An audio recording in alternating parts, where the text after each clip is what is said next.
Welcome to Crafty Brewers Tales Behind Craft Beer, the podcast that will increase your enjoyment of craft beer and your appreciation of the people who make it. On this episode, we go from grain to glass with Imperial Oak Brewing. We are in the Brookfield, Illinois location right now. Very, very exciting. We are also going to bust a beer myth, and Katherine will shine a harsh light, as she always does, on bad customer behavior. I'm beer drinker and Hellraiser Brian Noonan. My opinions are strictly my own, for good reason. With me, as always, is the high priestess of hops, the matriarch of malts, the femme fatale of fermentation, the siren of suds. She is the co-owner of Exit Strategy Brewing Company, Katherine Vallow. Hello, Katherine. Hi, buddy. This is very exciting. We are across the table instead of down the table, which is... very, very strange. A whole new world. It's great. You are a creature of habit. You like to sit on. I do. My left. I do. But I also enjoy this very much. Yes. More importantly than this, I love brew houses. Yes. So sitting amongst fermenters, what's sexier than that? I don't want to define it, and I don't want to throw the word around too loosely, but it's sexy. All right. That's all I'm going to say. It's just sexy. Sexy brew house. We love it. It is very exciting because this is our first fully remote episode, and our guest is Grant Hamilton. He is the co-owner and co-founder of Imperial Oak Brewing. Brookfield has been open for a couple years. Thanks for being here, Grant. This is very exciting. Nice to have you. Hello. This is exciting. We always start the episode by busting a beer myth because Let's do it. As a brewer and as brewery owners, you guys know things. As a beer drinker, I just have learned things haphazardly. I learn them on the streets where you're supposed to learn all your false. The mean beer. Listen, you don't know how mean I get when I drink enough craft beer.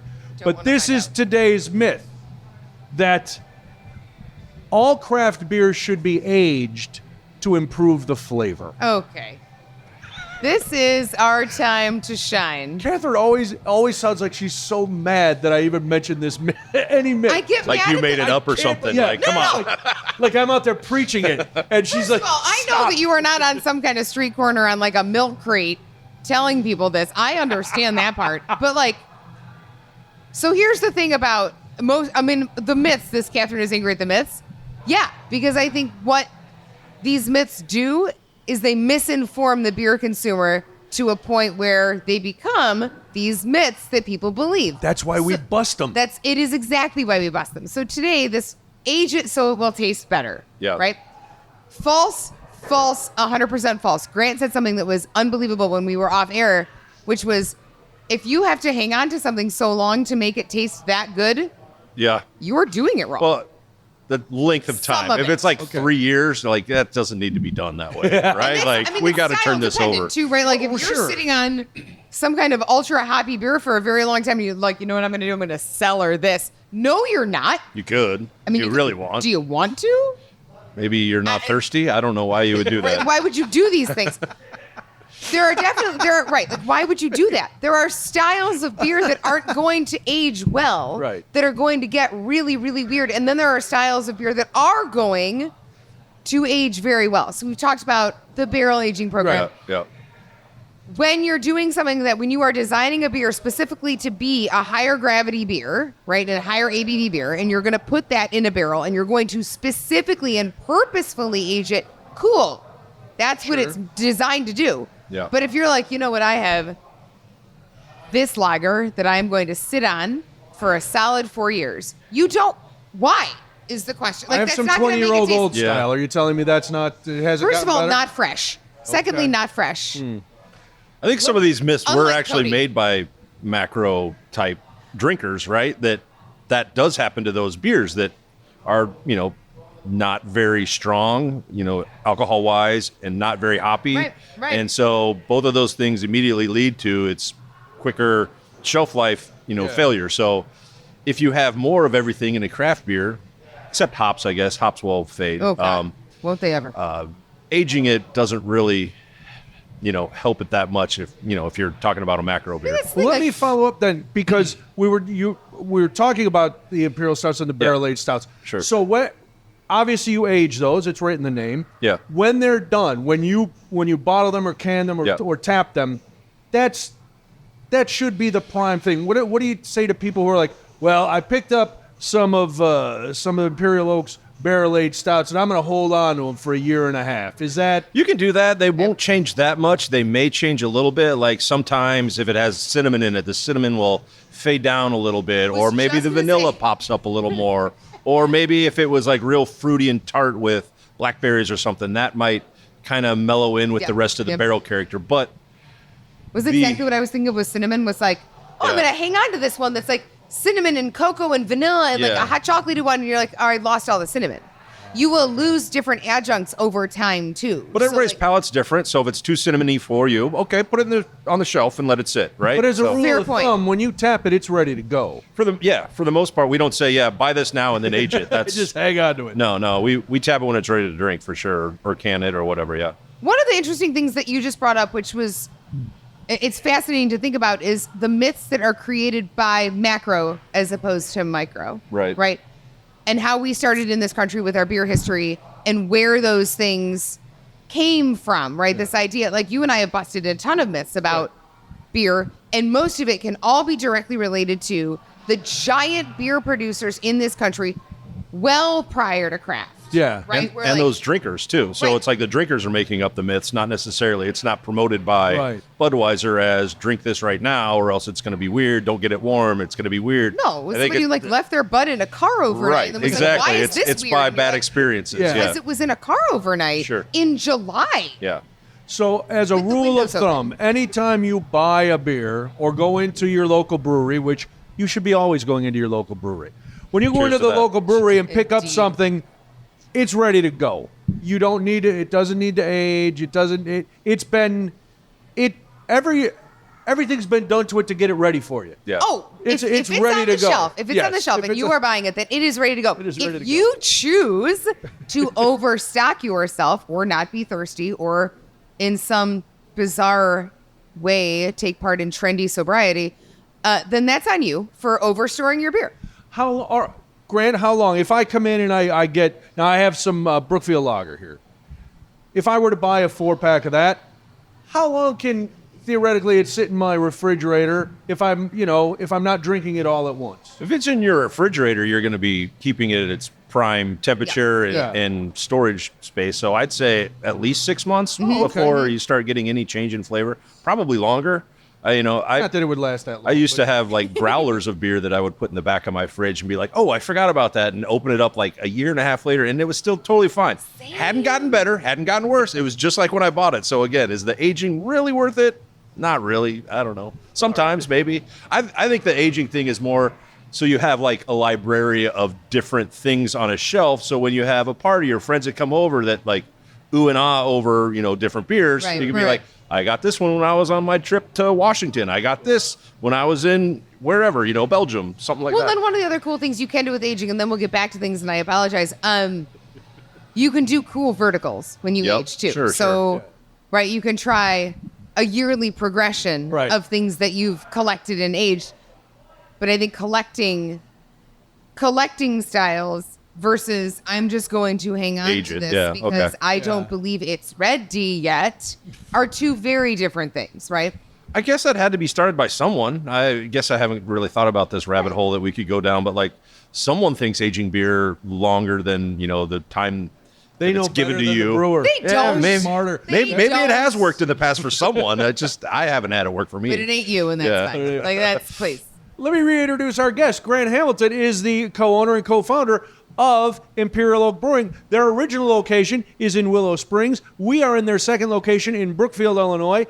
What brought you to this life? What made you want to surround yourself with fermenters and beer and all the fun that goes with it? House. Yeah, it's flavor. Like I just started drinking craft beer back in college and got more into it about 15 years ago, and was like, hey, why can't I do this at my house? And so it began as, from homebrew to profession. So and you now, how did you meet your partners? Because the three of you have very different backgrounds. Yeah. But you've been quoted as saying that all those different backgrounds come together to make things at Imperial Oak. Yeah, we all kind of have our lane that we are good at, like our thing that we all do well. So having three of us doing what we do individually but coming together as a whole is what is part of our success, I guess. Yeah. So we met here when it was Brixie's. Okay. And it still exists. It's called Brixie's Brew Club. Yep. Brixie's Brewers. Yep. And I came in relatively towards the initial few meetings of that group, and a few years went by, and myself and Brett, the other brewing partner, were like, let's do this. I think there's a place in the market for this. People are really coming online for craft beer. Let's get this started. And so we kind of started looking after about 3 or 4 years of being homebrewers only, or for me anyway. I think it was 5 for me and 8 for him is when we then opened this. But we started looking at places, and the third partner who owned the brewery, or owned Brixie's, joined us too. He was like, well, I didn't know you guys were that serious about doing it. I've been looking to possibly do this myself as well. So we said, well, you know how to run Brixie's, you know how to run the bar. Let's bring you on as that kind of side of things. Brett had been brewing longer than me, but I wanted to brew too. So that's kind of how we started. And then his background is he was a science teacher.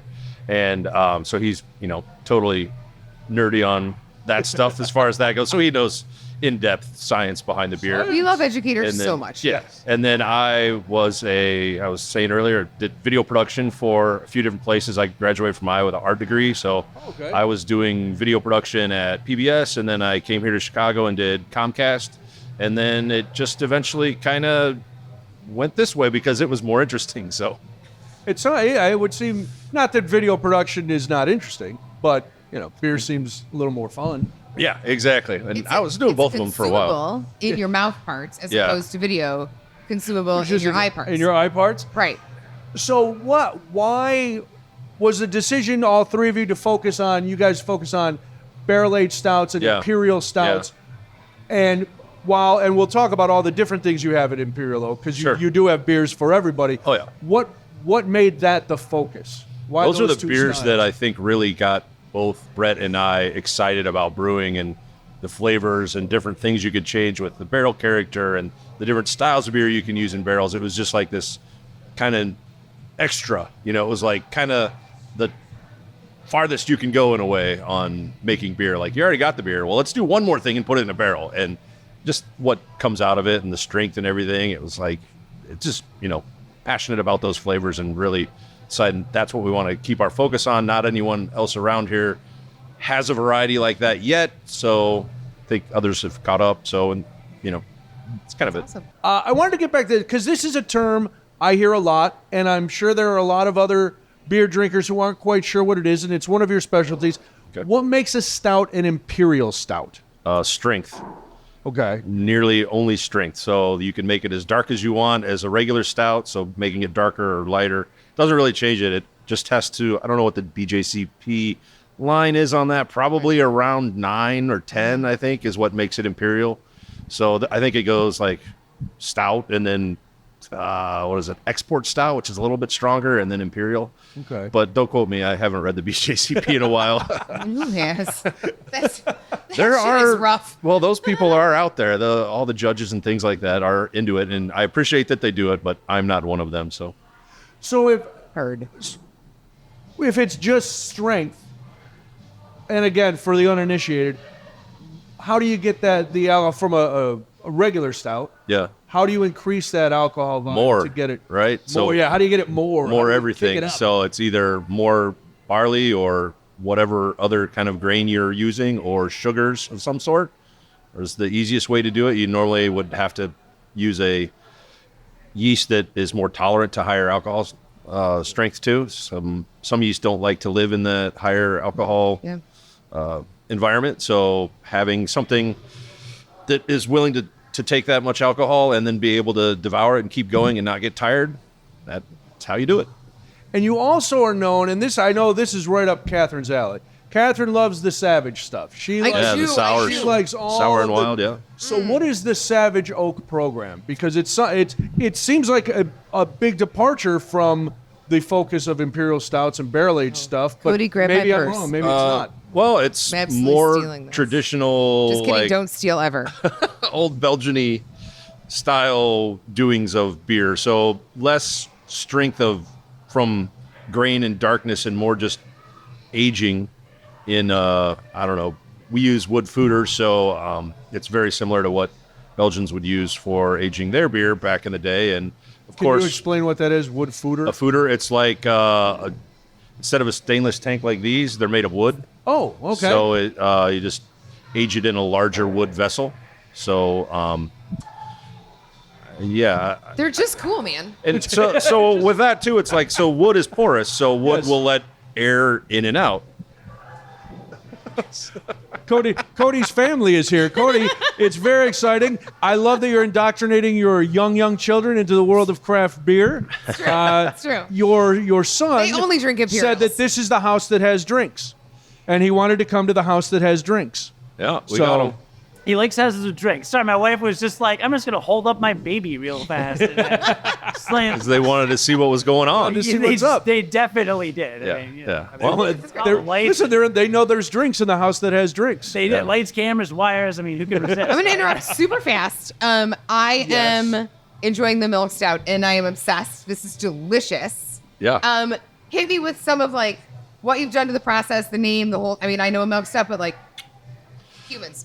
Like how you make a milk stout, or just actually we What's haven't your really milk What's stout? it's a milk we, stout? we haven't tweaked that recipe from the beginning. That's actually my partner's homebrew recipe. So good. Yeah, so the milk part of it is lactose sugar, so sugar that comes from milk, and then that is not fermentable by the beer yeast, so it keeps the sweetness of that. Whereas if you were to put table sugar or something like that, syrup in there, that will be fermented out and turned into alcohol, whereas milk sugar does not. So it keeps that bit of sweetness on the end. One of the things that we like to say pretty frequently is that one of the beer myths that we have is like all dark beer is heavy and all dark beer is so like all of these things. Right. And it's no, if you can No. drink a cup of coffee, you can drink a milk stout. Yeah, and I mean, Roasted barley, we the dig it most so much. famous one is Guinness, right? It's like 3.5% or something like that. What is? heavy. Yeah, it's. I mean, what is your term heavy? So is it like dark? Is dark heavy to you? Well, then yes, it is heavy or dark. It's But dark, it's but yeah. it's not. Yeah. I mean, if Yeah. a color equals weight, then sure. It doesn't. No, it does not at all. All right, so we know now this was one of the original recipes that your Yeah. partner So made good. during Yeah. homebrew. What else from your home brewing or your partner's home brewing? What else made the core of Imperial Oak's roster? Well, they were all homebrewed at some point, right? And then they get tweaked a little bit to become a larger recipe. So I guess everything at some point. Yeah, we didn't go out and ask Bell's Brewery how to make Oberon or anything like that and make it our own. Would they have told you? I don't know. Maybe they're kind of cool over there, right? All right, Well, yeah, just the internet probably. So, like, you start off making a Scotch ale or whatever, and you're like, okay, well, what makes a Scotch ale a Scotch ale? So it was really just educating yourself. Yeah. Or I think it probably started by going somewhere and having a Scotch ale and being like, I like this style. I would like to make this style. How do I make this style? Well, it's 20% this, 10% that, 50% base malt. These kind of hops are traditional, and then you just go for it. And then if it works, make little tweaks that you think it needs, or just leave it alone. And like I said, with the milk stout, we just left that one alone. That one's really good.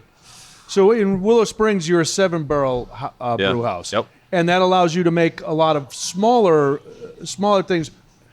Where does the experimentation, where do those ideas come from for the small batch stuff? Well, they're all the same batch, 7 barrels. So that means we can do like a variety of styles throughout, which are kind of have like rotations of dark beers and hoppy beers and Belgian beers. So there's like 2 or 3 in each one of those rotations. But then I'll take some of the kegs of that, and then we have these Sabco is the brand kegs that we just call them Sabco kegs, where the tops open up, and then you can put different things down inside the keg, and then close it back up and put beer on it. So we were talking before the show started about Das Nuts, our Oktoberfest beer that we best. So we just open up a keg, and I put about 2 pounds of different varieties of nuts, not salted, and just toasted almonds, pecans, peanuts, whatever you want.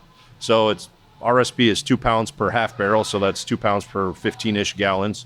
So I never did that on a small scale as a home brewer. So if you're trying to do that at home, figure out the math yourself. But I mean, I've tried to put so many different things in it. People keep bringing it up. Recently, I don't know why it's come up. A mushroom beer I did. Everybody was really like, why did you do that? And then I did it, and some people loved it, some people hated it. one of our bartenders was allergic to it. She complains that it made her whole arm break out in hives or whatever happened. So drinking that beer then. yeah. Well, whatever. But I mean, anything like flowers, like hibiscus and things like that to, anything you can imagine. I remember one day I brought in a bunch of cantaloupe into the brewery, and that my two partners are like, what are you going to do with that? And I'm like, we're going to put it in beer, obviously. What else? And now it's like one of the crowd favorites. Every time I use in our honey golden ale, call it honey with cantaloupe, and it's like it sells out almost immediately. So I don't do very much of it. So when you do, it's great, and it's like I guess it creates a little bit of want for it, but whatever. You're putting the cantaloupe is in the keg. The beer is fresh cantaloupe just chopped up. Yeah. From having added things to kegs, I'm imagining getting the beer out. Yeah. And then, like, what is happening to the cantaloupe? Also, who is eating the cantaloupe after the beer is set? Oh no, it turns into cantaloupe turns into mushy goo. Yeah. Is it like just absolutely? And it doesn't decomposed? taste better at all. It makes it just sucks the whole life, the life force out of it or whatever. Yeah. That was And the same with nuts. Like first couple of times I did like almonds or pecans, it was like, oh well, now it's like booze soaked nuts. It should be good, right? Oh my God, no, no, not good. You mentioned like hibiscus and stuff. Are those the kind? Because when people come into either location, they're let's go back to the Savage Oak for a little bit. Mm-hmm. Those are for people who are not really well versed in beer. Some of the descriptions of some of these can be intimidating. Okay. So Mike was so excited. So should we just read a label and kind of maybe figure out what some of this stuff means? Oh, I left my old man glasses at home. Aged in oak foeders, we talked about that. Right. So we didn't quite finish that. So the oak foeders allow air to come in and out of the wood. I know wood doesn't seem like it would let air in and out, but it does. And that kind of feeds the wild bacteria that's inside the foeder with the beer. And so that does take time to age because those bacteria are slowly, Is it wild bacteria? That's different than wild yeasts, right? Or in the same vein, yeah. Okay. Bacteria and yeast are different, but they are, somehow captured in the wild. Whether it's like a swab off of a apple from an orchard or through the air or whatever like that. So the ones we use have been procured from either yeast labs or, in this case, bacteria. Right. And or we've actually taken bottles of things that we really like and taken the dregs off the bottom of it and restarted them in more wort or before beer is actually beer. How does it change the flavor profile for people who've never had a beer made with a wild bacteria or a wild yeast? How does it change? They are so totally different. If you haven't had a sour beer, well, yeah, I mean, there's a whole different categories of styles too. So you got a Belgian style sour red, which is delicious. This one is Belgian golden ale. We have like a sour saison. This one legit has every one of my favorite words on one label. Every word that I love in the English peach language and gold. Right here.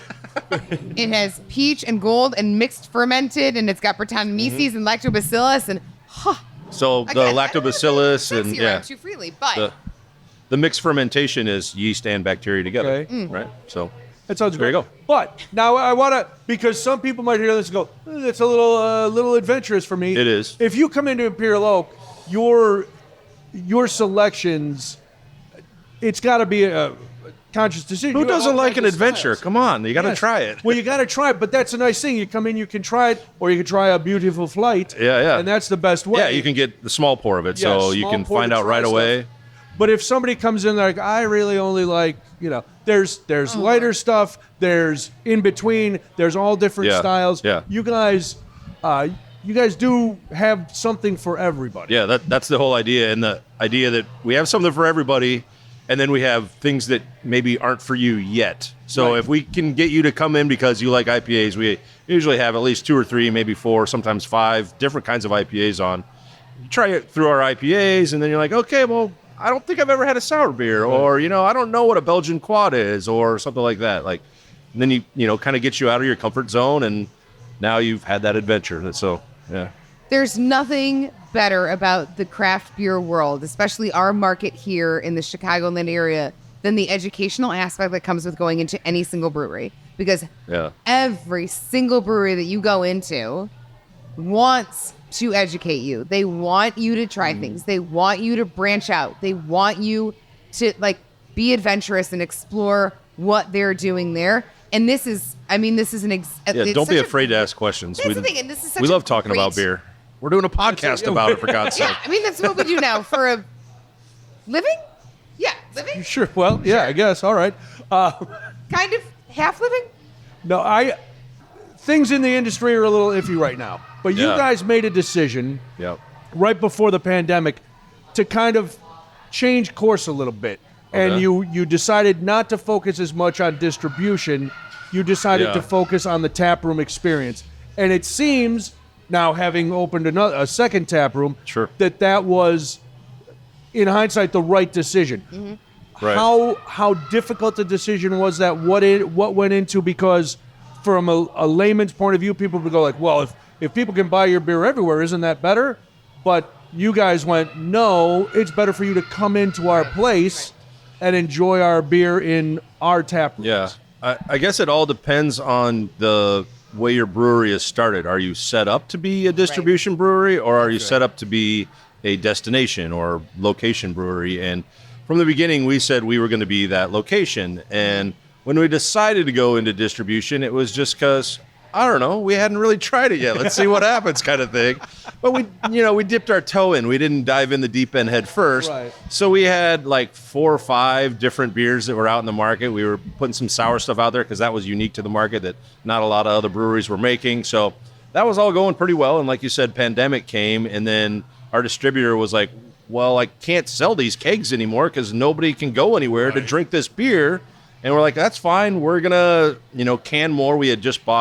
Thankfully, we had just bought our first canning line in September before the pandemic. So we're just going to transition to, or pivot, or whatever fancy word you want to call it, and into making these beers available for pickup from each location. So it was like we set up our website, come in order, and pick up same day, pick up tomorrow, whatever, and we'll run it out to your car, pop your trunk, that kind of thing. And that seemed to go over pretty well with everybody. And then, as things started to reopen, it was brought up, well, do you want to, start your distribution stuff again? And nah, you know what? We were spinning our wheels trying to make it work, and we were maybe a year deep into it. It was fine. We weren't making a lot of money, but I always said it was kind of just was hard. exercise in like marketing. So it was like, now your label is there next to everyone else's label, which is a whole nother thing. How many labels are on the shelf that you have to battle with? Yeah. So it's like, unless Join us you for our second episode with Grant about labels and distro, because that's it just like the whole battle on shelves that anywhere from Jewel to the small bottle shop to the liquor store that doesn't really even know what they even have. It's like, we got a guy who fills up these shelves with beer, and whatever. So we just said, let's just focus on the experience and coming in, and we'll open a second location and have more of that. We had actually just bought this location February before pandemic. So perfect. We were planning to have like this grandiose, like send off for the former Brixies. It was here for 85 years, so it's nothing to sneeze at for sure. So people were pretty bummed when that didn't happen, and so instead of having a grand send-off, we just pretty much went into construction mode. Like, well, if we can't go anywhere and people can't come anywhere, let's just, rehab this place, put the brewery in, and then hopefully restrictions ease up. And sure enough, we're here. So, yeah. It was only 2 weeks. The restrictions? Yeah. So it was a quick construction. We opened a little more than a year. I think it was like 13 months worth of like rehab construction kind of stuff that we did to the place. So, and that was like literally when Pritzker announced that they were going to ease up on some stuff. So people were able to come back out that week. So I was like, this timing worked out kind of good for us, I guess. Yeah. So that's awesome. And both locations have nice outdoor spaces, which is also good. Yeah. And one quick thing before we always ask every guest the same 3 questions at the end. But one last thing. Okay. If people come to the Brookfield location or go to the Willow Springs location, most of the beers are the same, but there's always a couple that are unique to those locations. What was the thinking behind that? I guess maybe just to make you try both. Like, well, what? I always come to Willow Springs. Why do I need to go to Brookfield? All the beers are the same. Well, no, they're not. There's a couple different ones. Right, yeah. Maybe go try it out. Go check it out. Like, it's just kind of a tactic to get people to get out of their... They're so far that you can't... Yeah, they're 20 minutes visit apart. both. Yeah. Very nice. All right, it is time for the big three. We ask every brewer the same 3 questions. All right. And we love to hear the answers. First one is the hill you will die on. There's one style that no matter how popular, no matter how many people are going, Grant, will you ever have XYZ? You will never brew at Imperial Oak. Seltzer? Okay. Seltzer's Good one. that is Not a good our- one. Not our top. That's a not good our one, top but one. that's But that, that's- like if you as a brewer that I said it with a question mark because I'm like 99% sure, but you never know. the world is a strange place. It very much is. Is it kind of a I mean, I know as a business person you want to make the public happy. But as somebody who's built their life, I wouldn't. That's why I'm not in business. Because I would say, listen, I've built my life brewing beer. I'm not going to give you bubbly fruit water. Yeah. That's not why I'm here. Alcoholic bubbly fruit water. Yeah. Right, believe me, you're not. I agree with your. Also, in this time, we don't even carry it. So, like, people come in and like, right. oh, well, you could get craft ones from other places that do it well. It's like, I don't know. We're a beer place, and that's where we, built ourselves. So why go outside that weird, go into another weird zone that we're not familiar with? So It's like our whatever. second vote. Stick for to what you know. seltzer. Yes, second vote for seltzer. All right. Yeah. Okay. All right. I was gonna say, what was the other one that's crazy? it. It's like it's not super popular anymore, but there was a trend for a while. It was like back sweetened, non-aged kettle sours that have just like a ton of like Oh, the over shit. fruits and things in it. So it's not sour anymore. It's like this weird like cream thing that Would you maybe use the M word for it, and not the MOI word, but the other M word in beer for it? I object, Maybe. leading the witness. You, sir, not an attorney. Are you sure? No. I don't know why. I don't know why my Milkshake of daughter. some- Oh yeah, well milkshakes aren't all like milkshake. always. Milkshake IPA, yeah, that's a thing that we won't do either. Like I like my hops hoppy. I don't. Yeah, no, but this was more. This was more like the kind of quick sour that had been back sweetened. It was like why is this a thing? Like I like it either sour or I don't. Like why? Right. Were you undoing the thing that you did? Yeah. Yeah. How about a beer that Imperial Oak brewed?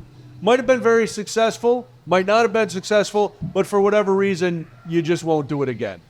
Well, Maybe I that was mushroom beer. Yeah, we did a mushroom beer. Yeah, we used to, like I said, make a beer release, a barrel-aged beer release every month. So we had 12 of them, and then in the summertime, they just weren't selling. So we did this Imperial Saison with honey that was aged in a few different barrels, and it was good, but it just didn't sell. So it was like one of those things. Like, Wonderful. well, you got to like listen to your patrons. If they're not wanting to buy this, then why are you continuing to make it? So we stopped making that one. But again, the world's a strange place. It could always come back. We had another beer that we started off with, an Imperial Red Ale that we barrel aged, and now we don't even make the Imperial Red Ale at all anymore. So it doesn't get barrel aged or made. So I've been championing to get that one back.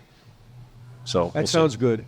It does. That's great. And there was just a little bit of wistful mistiness in your eyes when you talked about it. That the red ale is not here. And as I wipe the tear never away. come Right. back. No. I feel like It's the Cody one has an big excellent tear. opportunity for some kind of like halo effect. Yes. Or like a Cody work misty on cloud. some sort of. Come on, get in Grant there. just gazing off It's gonna at be just great. this red ale floating in the distance that This he cannot get special anymore. effects goal. Okay, all right, I'm on it. And Deep thoughts. the final of the big three. Sure. You're off the clock. What's your go-to relaxation beer? Oh, I always usually say whatever's fresh or closest, but like every, Those are good we, like I said, we had cycles of beer that we go through here. So it's always like, oh, that one came out. I forgot how good it is. Let me try it again. Oh yeah, that one came out next week. I'm going to try that one. So we usually have 2 or 3 different beers almost every month that come out that aren't mainstays throughout the whole year. So it's like this Scotch ale that's on the table now.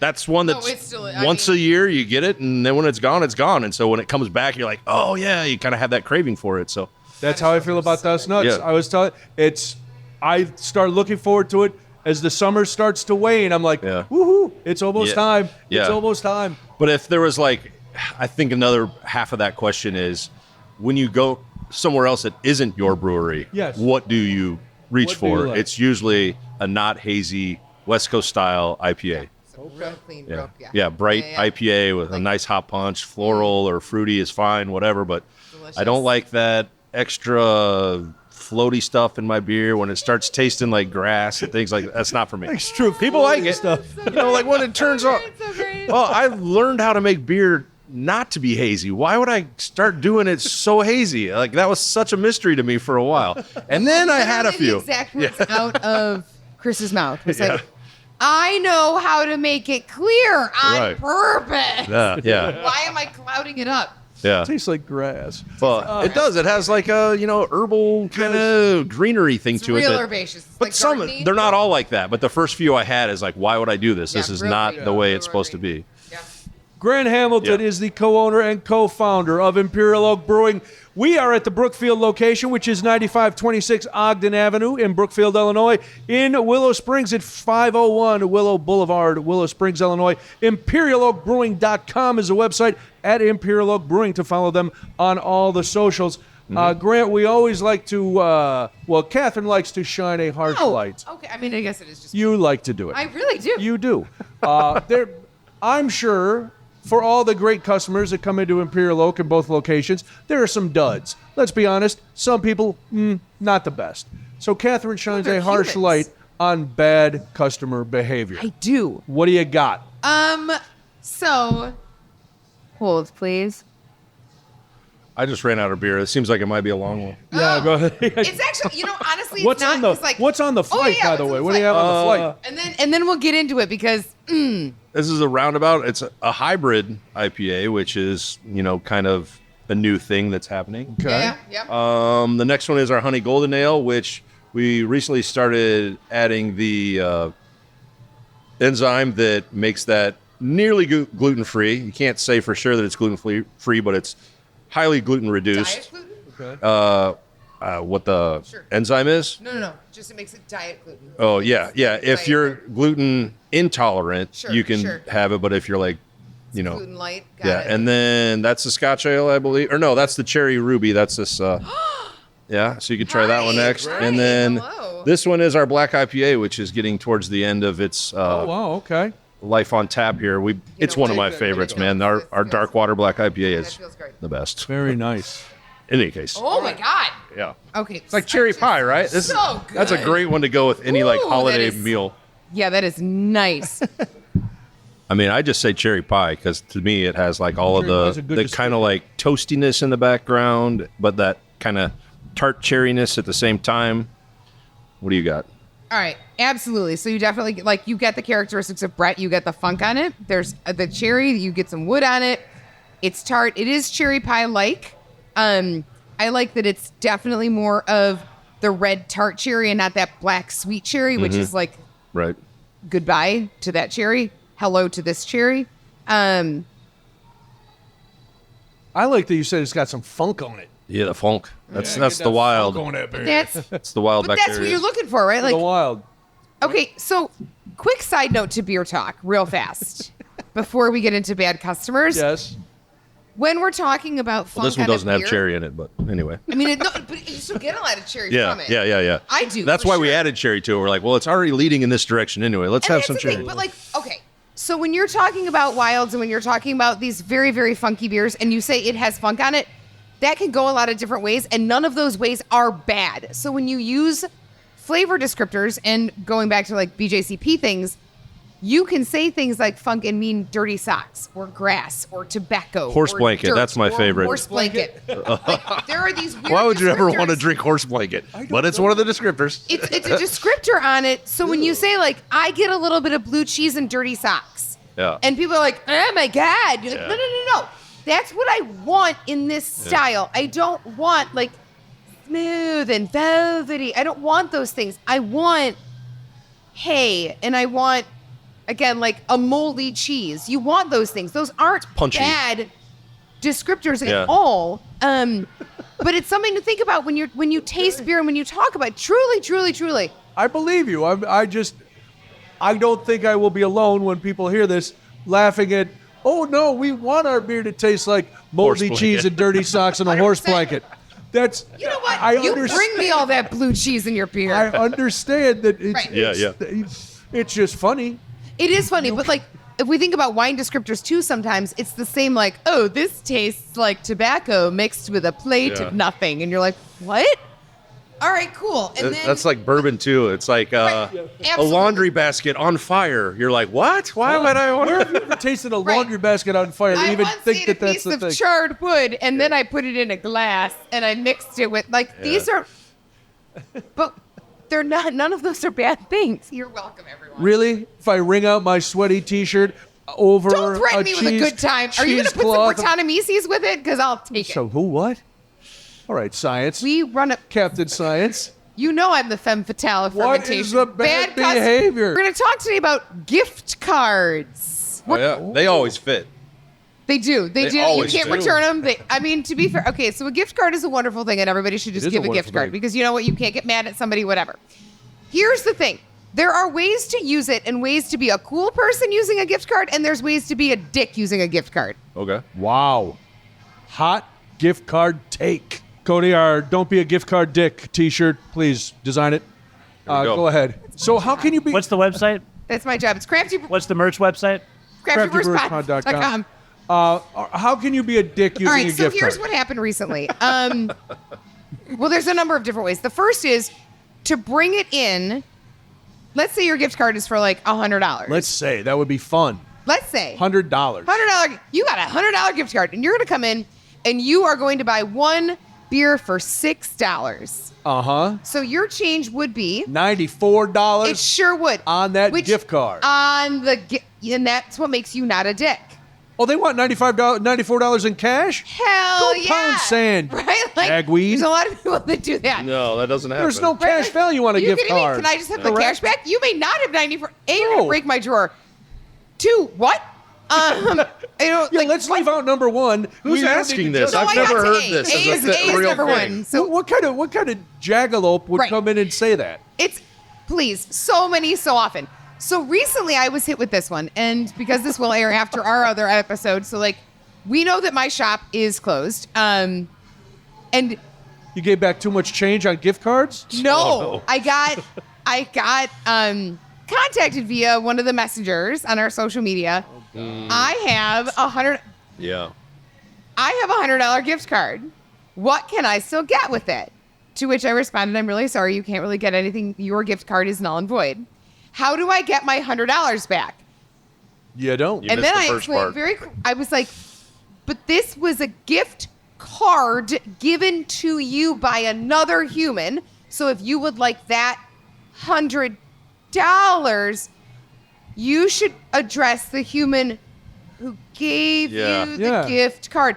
It is not actually our responsibility to cash you out from a gift card that you did not use. Well, I received it a number of years ago. Okay. Even better. Right. You So- had plenty of opportunity. So my first question is, why did you not, in 3 years, pandemic aside, because there were plenty of purchase opportunities, come in to burn the gift card? And if you really want the cash from the gift card, again, make it weird and go to your friend and be like, can I just have 100 clams? And have that be like, no, Dick, I spent I it." gave you a gift card and you didn't use it. Henceforth, everyone is out $100, and she's also not going to give you the $100. I am the she. Like, I am not going to give $100 Just like out. beer, aging gift cards does not help them at all. Friends, you heard it here first. Gift cards don't Age age well. Use Yeah. them That's the thing. before you lose them. If somebody gives me a gift card to a place I really like, I may wait a few weeks to plot the exact night that I can do it. But then 100%. I'm coming in, and there's a good chance, instead of being, let's just stop at a couple, I got $100. Burn it. Let's go. Sure. Let's Bring buy me it all up. the things. What do you got? A sweatshirt and a flight and some cans and some bottles Yeah. of stuff that tastes like a horse Yeah, you got blanket? anything with Bring it to underwear me. and horse blanket beer? You Yeah, got any yeah. of that? You know what? Bring it to my face. I want it right now. Like, but don't go into a place, and ask for your gift card change in cash. It's rude. It's also it's just gross. Just gross. It's just gross. It's just gross behavior. And also, if you're like, you know what, I've been sitting on this thing for a solid 5 years, use your gift card. Yeah, go out once in a while, loser. Or you could his re-gift opinions it. are his own. Re-gift it. See what happens. Re-gift. You know what? Find a friend. Phone a friend. Yeah. Find a friend. Give them your gift card if you're not going to gift your own gift card to yourself. Yeah. People can always get a gift card for Imperial Oak, can't they? Oh, of Wow. course. Is it good at both locations? Yep. Very Should good. they age it for 5 years? No, I mean, if you use want it. to. Should they ask for cash I mean, you back? could burn it if you want. I don't care what you do. 'Cause Once you got the money already. yeah, once you got Plastic, it, it it's gets real great. weird. Yeah, Once you pay yeah it. don't burn a It's gift card. and weird. Don't burn a gift card. That's like a hazard. Well, listen, once they've paid for it, it's up to you to be a good consumer. And being a good consumer when it comes to craft beer means going into your local brewery. Yeah. Cheers. Come in to Brookfield, to Imperial Oak. If you're in Willow Springs, hey, stop by that location. Go to any of your local brewers Any of them. because they need your support. They're making good stuff. If you want to go to Imperial Oak, come here to the Brookfield location. It's at 9526 Ogden Avenue in Brookfield. The Willow Springs location is at 501 Willow Boulevard in Willow Springs. ImperialOakBrewing.com is their website. Are you also can reading the follow laptop them. right now? Nope. You can follow them at ImperialOakBrewing.com. Oh, credits by 42. No, the other part on the laptop. What? Thanks, Cody. You're the best Wow. producer ever. Yes. Crafty Brewers Tales Behind Craft Beer is produced by one of the most talented, nicest, Greatest hair? most caring fathers. Brings his children to brew houses, and they're not are even family 3. friendly. They are very family friendly.